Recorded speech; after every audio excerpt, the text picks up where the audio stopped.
Wombo sortez, c'est chaud dans le monde du show. La seule dénonce, il dit que l'affaire Hervé Bobda, trop c'est trop dans le milieu du showbiz, qu'il n'est pas le seul.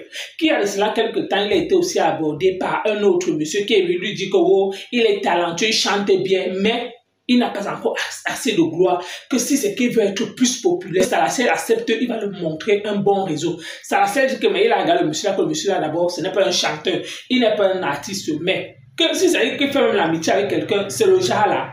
Que mais carrément que le réseau, quand le monsieur parlait, il savait déjà du réseau qu'il s'agissait. Pourquoi? Parce qu'il a dit au monsieur qu'il n'a pas besoin.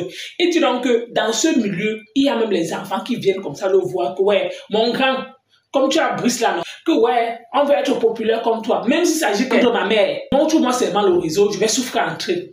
Ça c'est dit qu'il a seulement soulevé la main comme ça, taper la main pour dire que non. Que le monde du showbiz que vous voyez là, il y a les enfants eux-mêmes qui partent chercher le réseau. Il interpelle en fait la jeunesse qui veut se lancer dans le monde du showbiz, dans le monde de la musique. Ils vont rencontrer plusieurs choses sur leur chemin. Après le retour de la production, ça sera quoi? Il faudrait que tu rembourses. En tout cas, la famille, on écoute ça là, c'est. Avant même tout ça, sans connaître les noms des personnes qui font ces choses, j'ai eu à parler parce que je rencontre beaucoup de jeunes frères, ceux qui veulent faire la musique. Grand frère, je veux faire la musique. Grand frère, je suis chanteur. Grand frère, je veux Brice, entre parenthèses. Et il y a beaucoup de jeunes frères et sœurs qui viennent vers moi, souvent pour ce genre de choses. Et franchement, il y avait un moment sur ma page que j'avais commencé même à dénoncer certaines personnes. Certains jeunes qui me rapprochaient, j'avais commencé à afficher des noms. Il y a des abonnés qui ont commencé à m'attaquer avec Salatiel. Non, il ne faut pas faire ça parce que tu es une personne publique, tu ne peux pas afficher les noms des gens.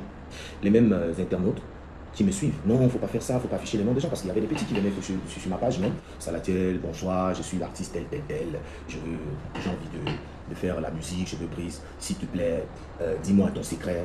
Et peu importe ce que tu me dis, je suis prêt à faire, même s'il faut que je donne la tête de quelqu'un, même s'il faut que... En fait, moi j'ai vu en certaines personnes, certains jeunes, cette volonté de vouloir réussir sans penser aux conséquences. Sans penser aux conséquences. Et je sympathise vraiment avec toutes les victimes de ce genre de situation. Mais là, je tiens à parler à ceux qui ne sont pas encore victimes, parce qu'il y en a encore beaucoup dehors. Ces gens-là sont dehors, des prédateurs sexuels, des prédateurs, des chanteurs, des saboteurs. Il y en a beaucoup dehors. Et quand vous êtes jeune homme, moi je dis toujours tout le temps à mes jeunes frères, écoutez, si un homme vous voit et commence à vous dire, oh, vous êtes un bel homme, je vais vous aider. Il y a des questions que vous devez vous poser. Il y a des questions que vous devez vous poser. Jeune homme ou jeune fille, posez-vous la question. Est-ce que cet homme qui veut vous aider, on connaît aujourd'hui, on le sait, aujourd'hui on ne donne rien pour rien. On ne donne rien pour rien. Quand quelqu'un vous donne quelque chose, il y a toujours d'un autre côté ce que cette personne vous attend de vous. Et avoir été dans ce milieu pendant longtemps, j'ai vécu ma vie qui m'a épargné de beaucoup de problèmes et même de ces choses tellement bizarres dont je ne sais même pas. Souvent quand on raconte certaines histoires, je suis moi-même étonné. Mais juste parce qu'il y a quelques principes qu'il faut avoir. On parle aujourd'hui des victimes, mais il y a encore beaucoup qui sont là-bas dehors, que même si ces choses-là se présentent aujourd'hui devant eux, ils seront victimes. J'ai vu des personnes, depuis que j'ai commencé ma carrière, il y a des personnes qui s'approchent de toi, qui viennent vers toi, toujours. Et soi-disant grand frère. Je suis le grand frère tel, je suis le parrain tel. Et puis ils vont commencer à te citer des noms. Oh, c'est moi qui parraine telle personne que tu connais, telle personne. Et ils vont toujours vous citer des noms crédibles. Ils vont toujours commencer à vous citer des noms crédibles, des personnes que peut-être vous respectez. C'est moi qui ai fait ça pour tel, c'est moi qui ai fait ça pour tel. Mais quand un grand frère, soi-disant grand frère, se rapproche de toi, jeune homme, jeune fille, pour te dire, je vais t'aider. De nulle part, je veux faire de toi une grande star. Il y a quelques jours, moi j'ai reçu un message sur Instagram d'un soi-disant grand frère aussi qui me dit, Salatiel, c'est comment? Tu ne veux pas être une grande star, avec tout ton talent, tu devrais être une superstar. Moi, quand je reçois ce genre de message, la première question que je me pose, c'est qui reçoit devrait donner la question. Pour arriver à quoi? Cette personne n'est pas de votre famille, cette personne n'est pas votre ami. Vous n'êtes pas dans la même classe de société, donc vous ne vous asseyez pas, vous ne vous rencontrez pas dans les endroits où vous vous asseyez, vous vivez ensemble, vous mangez ensemble, vous faites des choses ensemble. Posez-vous la question. qu'est-ce que je devais donner en retour? Qu'est-ce que je devais donner en retour? Parce que croyez-moi, le monde n'est pas aussi bénévole que vous le pensez. Les gens ne sont pas aussi généreux que vous le pensez. Il y a des gens généreux d'ailleurs, oui. Mais le monde n'est pas aussi généreux. Les gens ne sont pas aussi généreux. Et ces personnes, même quand ils sont généreux, même quand elles sont généreuses, excusez-moi français, quand elles vous donnent quelque chose, posez-vous la question, cette personne n'a pas de membre de famille avec qui elle peut être généreuse? Donc tous ses frères, tous ses cousins, tous ses amis, toutes ces personnes vont bien. Maintenant, il est temps pour lui de partager. Rassurez-vous que quand vous prenez quelque chose de quelqu'un, parce que c'est comme ça que beaucoup de jeunes sont piégés. Aujourd'hui, on parle de l'histoire Stop Docta partout. Je connais un petit frère qui m'a raconté une histoire très bizarre il y a quelques mois. Il m'a raconté une histoire très bizarre il y a juste quelques mois.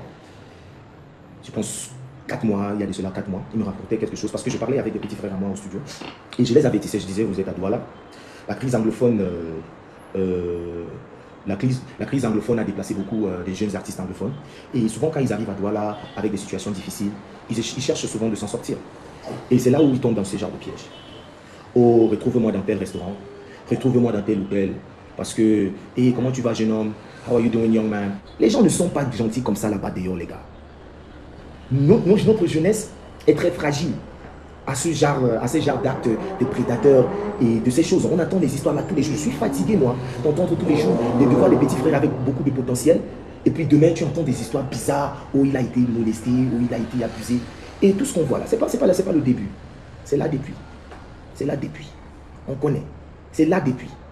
Et à chaque fois que tu veux parler à un petit frère et lui dire, fais attention à toi, ne va pas ici ou bien ne va pas là-bas, ne va pas dans les endroits comme ça, le petit va se dire, tu veux le bloquer. Oh, le grand là, il est méchant. Il a déjà brisé, il ne veut pas que je brise.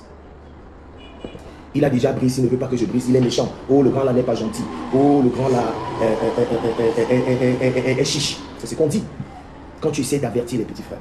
Mais je parle avec beaucoup de petits frères en privé, mais je pense que plus de personnes écoutent ça de la bouche de quelqu'un au moins qui est là depuis. Les gars, on n'aide pas dans nos business. On n'aide pas. Arrêtez les choses qu'on dit. Oh, je vais aider le petit là. Oh, il y a un grand frère qui m'a écouté chanter aujourd'hui. Et puis, il a dit que je chante bien, il veut m'aider. Tu chantes plus que qui?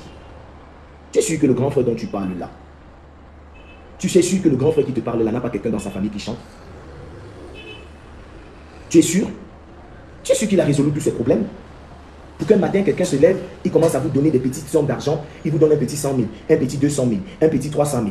Vous prenez, vous mangez, vous payez votre loyer, vous postez des photos. Ah ouais, là je vous parle en tant qu'homme, il y a des femmes prédateurs aussi, qui sont tellement habituées dans les réseaux des gigolos, elles sont tellement habituées dans les réseaux des gigolos, que quand elles voient un jeune homme qui les plaît, il y a des harcèlements même des femmes. Il y a des harcèlements même des femmes. Donc une femme se lève et puis elle te voit une petite soeur. Non, j'aime trop la petite là, elle se bat, elle fait ceci. Mon frère, je vais vous dire. La main qui donne, ici d'ailleurs, les êtres humains sont comme ça. Quand on te donne, l'autre main est là à attendre pour recevoir. Avant de prendre les choses gratuites qu'on vous donne là tous les jours, posez-vous la question, qu'est-ce que je devais donner en retour? Et pourquoi moi? Il faut toujours te demander la question.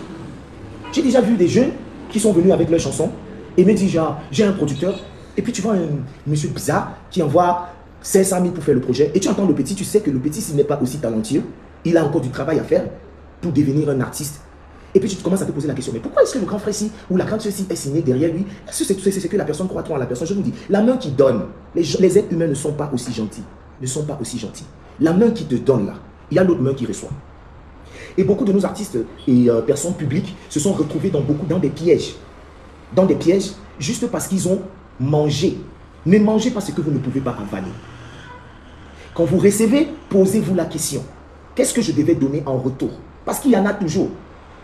Et si vous ne savez pas, si on ne vous dit pas ce que vous allez donner en retour, si on ne vous dit pas, comprenez que ce qu'on va vous demander en retour va être plus dur que ce que tu pourras avaler. Si tu connais ce que tu vas donner en retour et que tu es prêt à gérer, vas-y. Mais si ça va te dépasser parce que tu ne connais pas, un jour, on va te demander de payer.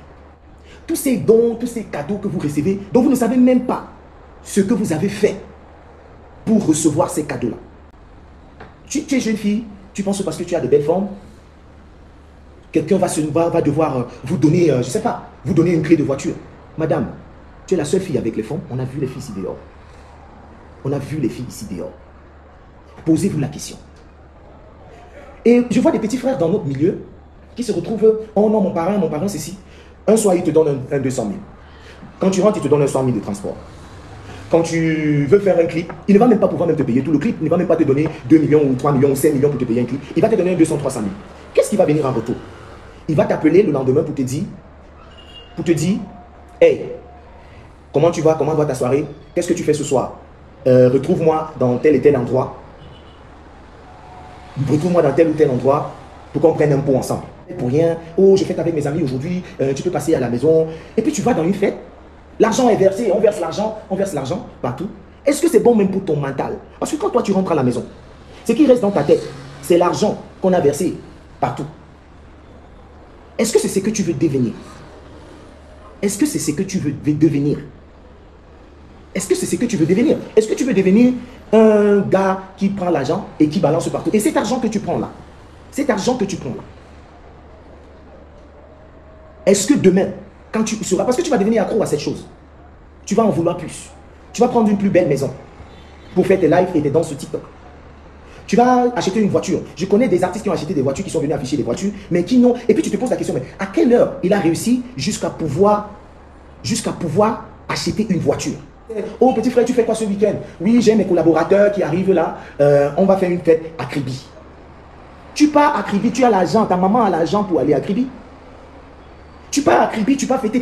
Il y a beaucoup de jeunes qui tombent dans ce piège, et surtout dans notre milieu. Et ils sont toujours en train de rechercher ces jeunes-là, qu'au lieu de se lever le matin et chercher à travailler avec les petits arrangeurs qu'ils connaissent autour d'eux, de travailler avec les frères avec qui ils ont commencé le hustle, ils sont là à chercher quel est le grand frère, quelle est la résidence de quel grand frère, est-ce que je vais aller rendre visite pour que quand je sors le soir, j'ai au moins mes 10 000. Mon frère, tu n'es pas artiste, l'argent là ne c'est pas l'argent de la musique. Et tu vas t'habituer. Tu vas t'habituer. Quand tu t'habitues, tu vas en demander plus. Et je vous ai dit, la main qui donne, il y a l'autre main qui attend de recevoir. Prends ton sac, prends ton équipe ou quoi, partez. Partez. Parce que cette fête, ce n'est pas pour toi, ça te dépasse mon petit ou ma petite. Ça te dépasse. Ça te dépasse. Et quand tu vas t'habituer à ces choses, tu ne pourras plus te remettre. Tu vas continuer à chercher ça toute ta vie. Tu ne vas pas aller chez un vieux père ou un parrain, soi-disant parrain, que tu viens à peine de rencontrer et qui te dit aimer ce que tu fais à merveille. Pose-toi la question, pourquoi moi? Moi qui? Moi, je me pose toujours cette question.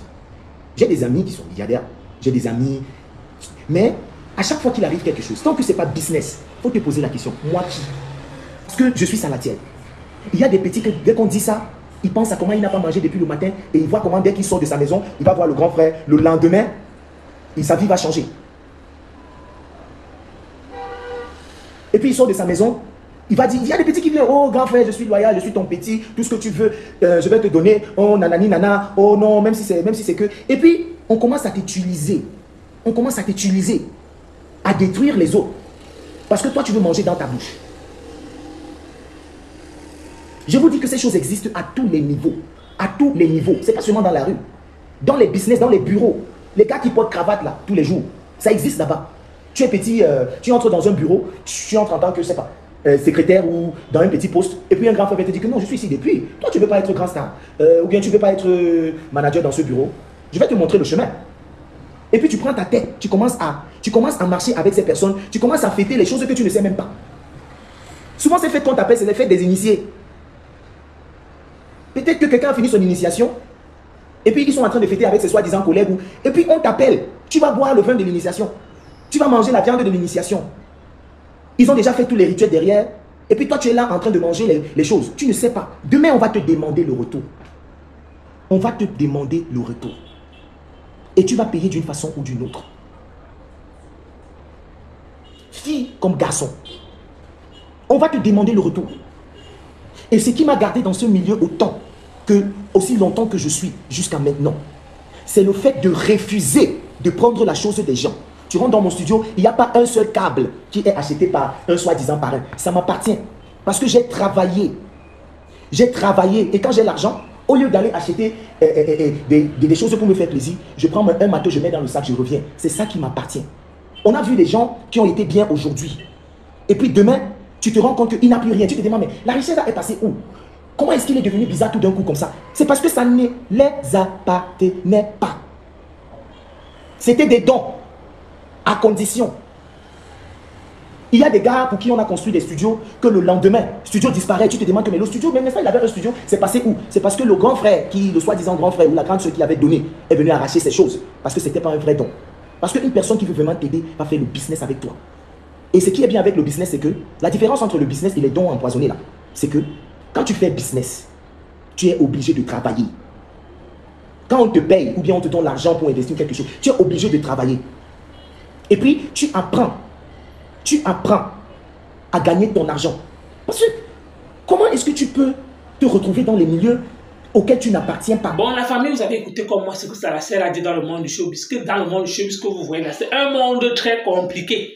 Ce n'est pas un monde que vous pensez que tout est rose là-bas, que non.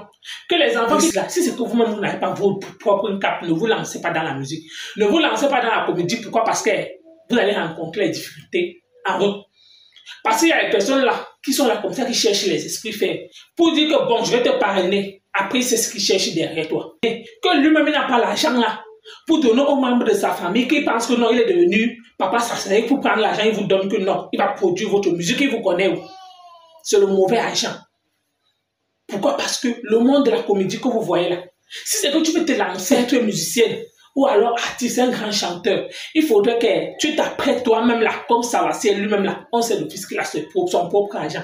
C'est comme ça qu'il a créé sa maison de production. Pourquoi? Parce qu'il avait son argent d'abord. Maintenant, on lui propose qu'il faudrait qu'il entre dans quelque chose, il faudrait qu'il ait la gloire. Il soit connu de partout.